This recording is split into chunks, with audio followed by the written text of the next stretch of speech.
یہ بھی میرے نبی پاک نے بیان کیا کہ جماعت کے لیے دوڑ کے نہ آنا، نماز کے لیے جب چلنا تو وقار کے ساتھ کرنا، بھاگ کے نہیں آنا۔ تو 1 منٹ رہ گیا دوڑا جاؤں میں مسجد میں، آپ دوڑے آئے ہیں، سانس آپ کا پھول گیا ہے، آپ نے اللہ اکبر کہہ کے نماز کی نیت باندھنی، سبحانک اللہ صحیح پڑھ لیں گے آپ، سانس تو پھولا ہوا ہے۔ اور پھر اگر آپ راستے میں آ رہے تھے اور آپ تیزی سے آئے اور آپ بھاگے اور آپ کو چوٹ لگ گئی تو آپ کئی جماعتوں سے گئے، منع کر دیا، فرمایا بھاگ کے نہیں آنا، آرام سے آؤ، سکون سے آؤ، اطمینان سے، آپ کی طبیعت کے اندر سکون رہے، آپ کو پتہ ہے کہ منزل انشاءاللہ ملے گی، نکل گئے ہیں تو اللہ اس کا اجر بھی عطا کرے گا۔ آپ کی نیت تھی کہ مجھے جماعت سے ملنا ہے، کسی وجہ سے رہ گئے تو اللہ ثواب دینے والا ہے، لیکن اس کے اندر بے چینی پیدا کر لینا اور دوڑنا اور بھاگنا اور بہت ساری چیزوں کا شکار ہو جانا۔ وضو کریں سکون کے ساتھ، صحیح وضو کریں، کیونکہ تبلیغ سے تھوڑا سا تعلق رہتا ہے تو کچھ تلخیاں بھی کبھی کبھی برداشت کرنی پڑتی ہیں اور کہنا بھی بڑا ضروری ہوتا ہے۔ ایک صاحب میرے ساتھ وضو کر رہے تھے، کہیں میں سفر پہ تھا تو میں نے ان کو ٹوک دیا، میں نے کہا آپ کا ٹخنا سارا خشک رہ گیا ہے۔ تو چونکہ وہ ان کا چہرہ مورا بتاتا تھا کہ کوئی امیر آدمی ہے یا کسی بھی لحاظ سے کوئی درجہ رکھتا ہے، تو مجھے کہنے لگا مولوی صاحب نماز آپ نے قبول کرنی کہ اللہ نے؟ کتنی مطلب عجیب بات ہے۔ میں نے انہیں کہا جی قبول اللہ نے کرنی ہے، پر اللہ نے شرطیں بیان کی ہیں قبول کرنی۔ آپ درزی کے پاس گئے، آپ نے درزی کو کہا میرا ماپ لے لو،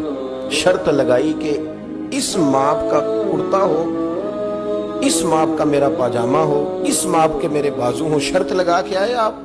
تو اگر اس نے غلط ماپ کا سی دیا تو قبول کر لیتے ہو؟ کر لو نا، پھر کیا ہوا ہے، تھوڑی نیکی کرو نا،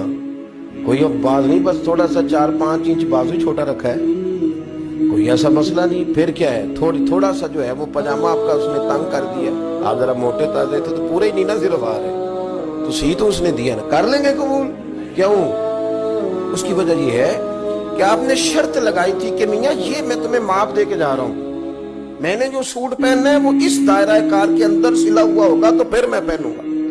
میرے رب کریم نے نا، مثال دے رہا ہوں سمجھانے کے لیے، شرط لگائی تھی کہ وضو اس طرح کرنا، کرو گے تو میں قبول کروں گا۔ تو آپ نے غلط کیا تو وہ کیسے قبول ہوگا؟ اس لیے کہ آپ شرطوں پہ پورے نہیں اترے۔ تو ہم بجائے بات سمجھنے کے تلخی کرتے ہیں، آزمائش میں مبتلا ہو جاتے ہیں، اور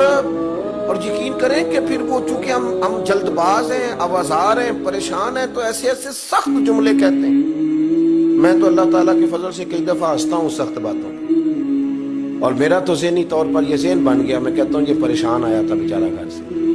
کسی تکلیف میں مبتلا تھا، بات کوئی اور تھی، تو چلو کوئی نہیں، کسی اور جگہ اگر غصہ نکال کے چلا گیا تو ٹھنڈا تو ہو ہی گیا، کسی اور سے تو نہ لڑے گا۔ تلخی نہ مزاجوں میں لائیں، اطمینان، سکون، وقار۔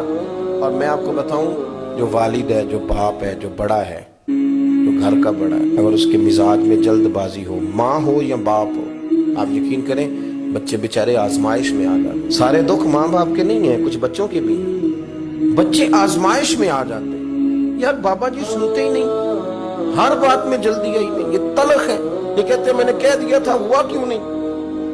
اولاد پریشان ہو جاتی، اور بچے کہتے ہیں کہ مطلب کدھر جائیں آپ، کس سے کہیں، سخت بولتے ہیں اور اتنی سخت بات کرتے ہیں۔ وہ بھائی ذرا ٹھہریں آپ، ٹھیک ہے بات اس میں کہ بچوں کو آپ نے آرڈر کیا تھا تو آپ کا اس وقت بڑا درجہ تھا، آپ کے حکم پہ فوراً جو ہے وہ ہاں کرنی چاہیے تھی، پر وہ انسان ہی ہے، مشین تو نہیں نا، وقت تو لگتا ہے۔ اور یہی حال بہت سارے نوجوانوں کا ہے، وہ کہتے ہیں ابا جی آپ کو ڈھنگ کا کام کرنا چاہیے تھا، دیکھیں میں کتنا پیچھے رہ گیا ہوں۔ اپنی طبیعت کی تلخی نے آپ نے دوسروں کے دل چیر کے رکھ دیے، آپ نے کسی کے جذبے کا خیال ہی نہیں کیا، کوئی احساس ہی نہیں پیدا ہوا، آپ نے دیکھا ہی نہیں کتنے لوگ آپ کی وجہ سے آزمائش میں آ گئے، آپ کی طبیعت کی جلد بازیاں کتنے لوگوں کی روحوں پر پیر رکھ کے چلی گئی، کتنے لوگ تھے جن کے لیے آپ سہانے روح بن گئے، پر آپ نے اپنی طبیعت میں ٹھہراؤ پیدا نہیں کیا۔ سنو، ہم مدینے والے رسول کے ماننے والے ہیں۔ حضرت عائشہ صدیقہ کہتی ہیں قربان جاؤں نبی پاک پہ، حضور بات کرتے تو اتنی ٹھہر ٹھہر کے کرتے، اتنی ٹھہر ٹھہر کے کہ اماں جی فرماتی ہیں میں اگر اپنے نبی کے لفظ گننا چاہتی تھی تو میں لفظ بھی گن لیا کرتی۔